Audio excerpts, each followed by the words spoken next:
बहुत प्रकार से समझाया, लेकिन रावण समझने को तैयार नहीं है। मेरे माँ बाप, समझाया उसे जाता है जो समझने के लायक हो। जो पहले से ही समझ कर बैठा है कि मुझे किसी के समझाने से नहीं समझना है, उसे कौन समझा सकता है? उसे या तो समय समझाता है, या तो फिर भगवान ही आकर उन्हें समझा जाता है। ये घर में एक बहू रूठ गई। बहू रूठ गई, पति मनाए, ससुर मनाए, सास मनाए, ननद मनाए, देवरानी मनाए, देवर मनाए, नहीं हम तो खाना खाएंगे ही नहीं।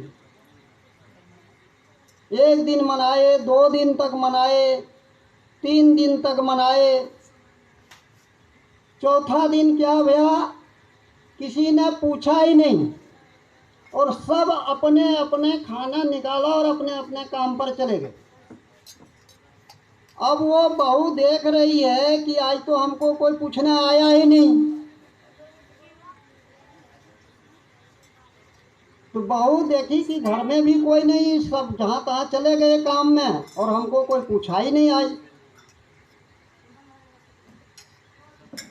एक बकरी बैठी हुई थी उनके घर के सामने।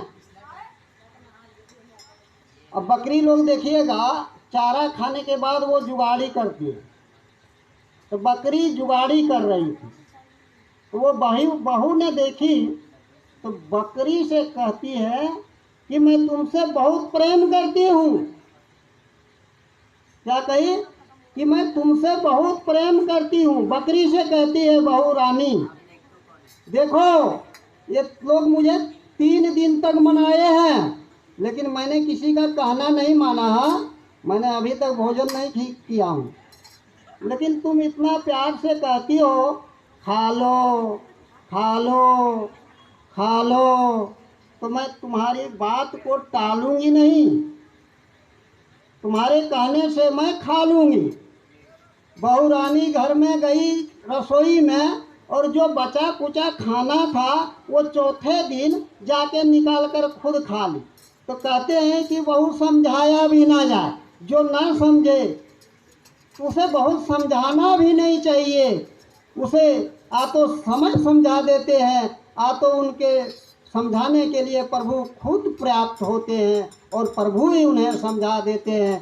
बोलिए राजा रामचंद्र भगवान की, उमापति महादेव की, पवन पुत्र हनुमान की। हर हर हर महादेव। गणपति बाप्पा, गणपति बाप्पा, गणपति बाप्पा।